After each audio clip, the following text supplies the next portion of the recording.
What's poppin', everybody? Thanks for tuning in to another Blam Wagon tier list. Today we're doing the Gorillaz. Someone actually dropped a comment in one of my last videos recommending that I do this, so here we are. Should be fun. If you haven't been living under a rock, you guys probably know who the Gorillaz are. Popularized the term virtual band, if you will. Always has acted as a sort of melting pot medley of genre fusion, playing with elements of like alt rock, art pop, electronic, hip hop, trip hop.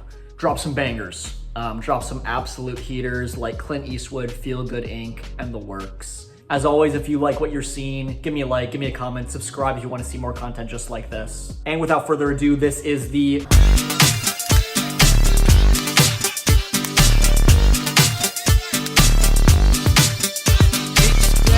All right, here it is, Gorillaz tier list. I've got the sections ranked out by awful to bad to mid to good to great to amazing. Similar to our other tier lists, I'm going to go in chronological order by release date. A little bit of a disclaimer, I am a pretty casual Gorillaz fan. I'm not really invested in the lore that they bleed into their projects. So I'm not gonna be ranking based off of that like whatsoever. I know absolutely nothing about that kind of stuff anyway. So if you're a diehard Gorillaz fan, I'm sorry. So I'm going to be ranking strictly based off the music alone. And so that is going to take us to our first album.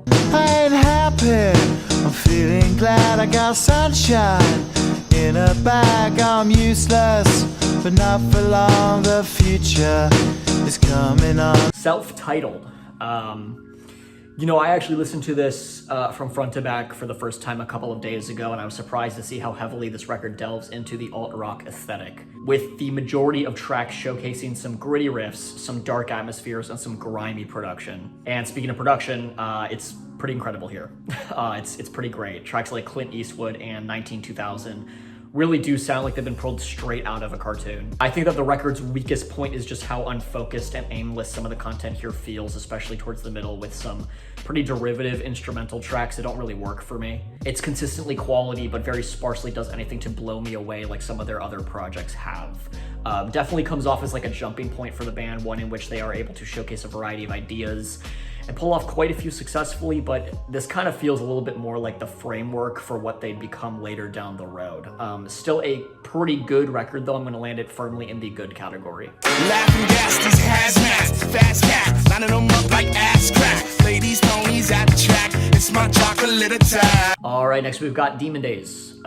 Demon Days, which is a record that I hold pretty close to my heart. Danger Mouse's production on this record makes it stand out amongst the rest of the Gorillaz discography. I think that the sound is elevated on this record in comparison to their debut, with crispier instrumentals, better refined performances, and generally just more charismatic and memorable moments. I think that the features on this record are also very fun and add so much personality to the record. Standouts being De La Soul, MF Doom, and Sean Ryder. Highlights on this record like Kids with Guns, Feel Good Inc., and Dare are not only tracks that everyone knows and loves, but ones that I keep in my rotation even today. I think that this record may be a little too long for its own good and not every track lands, but the majority of this project is pretty great. So I'm gonna drop it in the great category.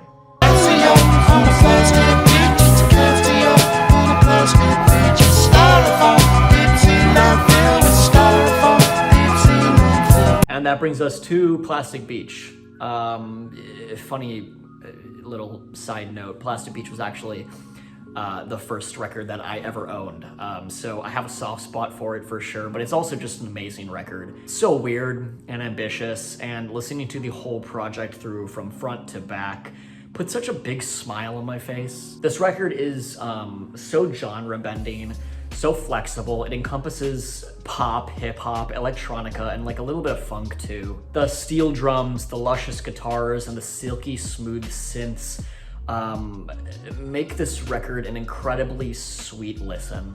Really immerses you in the world of Plastic Beach. I think that the world building and atmosphere creation on this record is pretty superb. On Melancholy Hill and Rhinestone Eyes are obviously fantastic tracks, but you know, the deeper cuts like Superfast Jellyfish and Plastic Beach are equally fantastic.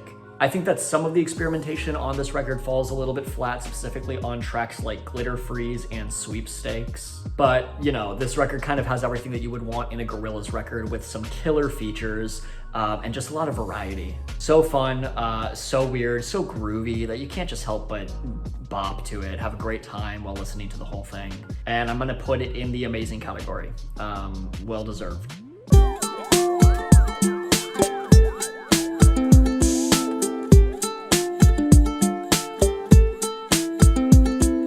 And that takes us to The Fall, which is ultimately just really boring.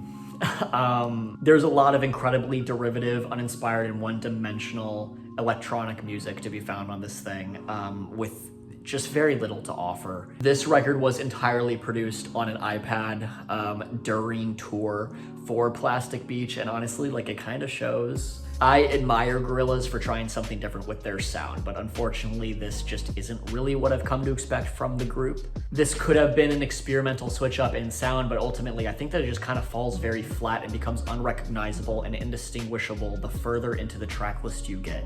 And I think generally it's just pretty underwhelming. I think that this is inarguably one of their weakest records, and I'm going to land it in the bad category. The sky's falling, baby, drop that ass for it crash. The sky's falling, baby, drop that ass for it crash. The sky's falling, baby, drop that ass for it crash. Which brings us to Humanz, which already sounds incredibly dated, to the point where I was honestly surprised to see that it had only released about 7 years ago.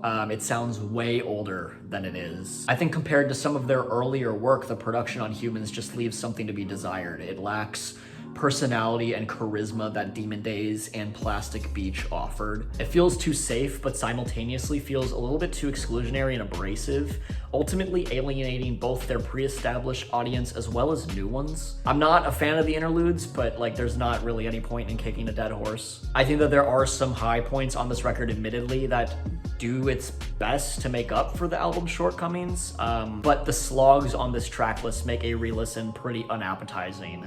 It's also too long. I don't think it's as bad as The Fall though, and I think that there are some kind of fun features to be found on this thing, but I think I'm gonna land it firmly in the mid category. It's not one that I return to ever. So yeah, moving on.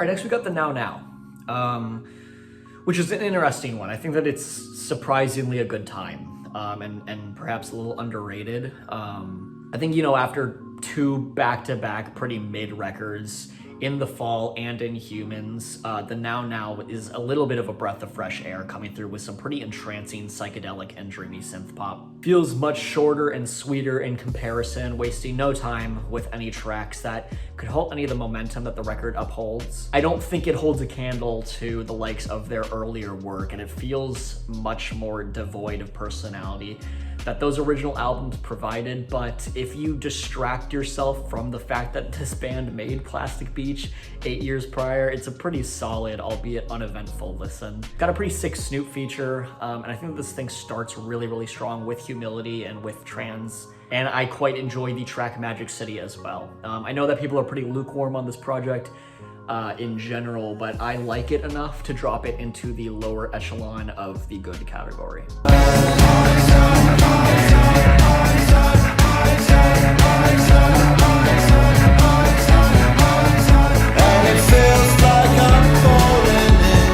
Which brings us to Song Machine, which it feels like a little bit of a return to form, which is nice. I think that the production on Song Machine is truly the star of the show.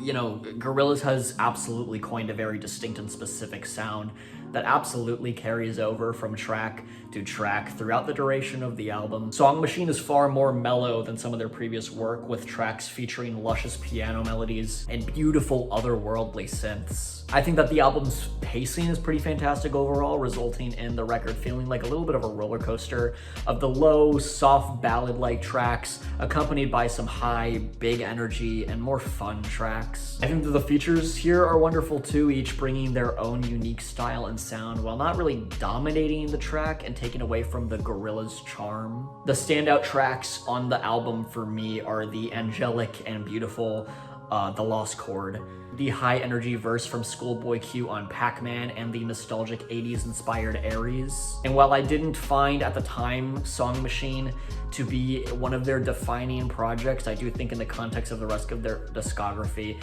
it's pretty solid. I even like it a little bit more than their self-titled. I think that it's more consistent, and I think that the variety makes a re-listen much more appetizing. So I'm gonna drop Song Machine at the top of the good category.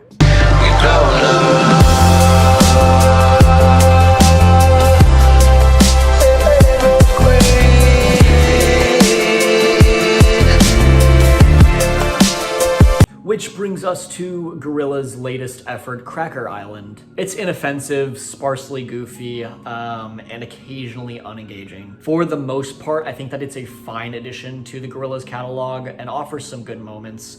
But with its short runtime, lack of truly spectacular moments, and odd feature lineup, I feel like it's just preventing the album from elevating itself from good to great. Nothing here really stood out to me, and it's certainly not as stylistically interesting as Demon Days or Plastic Beach. I think there are some catchy tunes and some fun times, but it's not really anything to write home about, and I definitely don't think that it's up to the standard of what Gorillaz can offer. I think that Baby Queen is a banging single, but like outside of that, I don't really return to much on this project. Not as bad as Humanz, but I don't think it's as good as the Now Now, so I'm going to drop it firmly at the top of the mid category.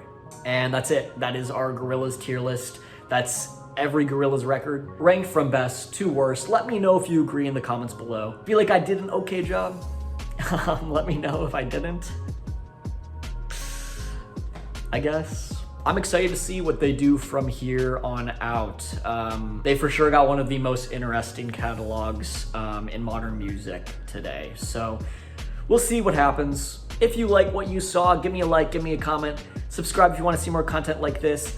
Let me know what artists that I should do tier lists for in the comments below. Wanted to keep this one kind of short and sweet. Feel like I maybe did a good job. I don't know. As always, thank you guys so much for watching. I've been Blamwagon. Signing out. Signing out. Signing out.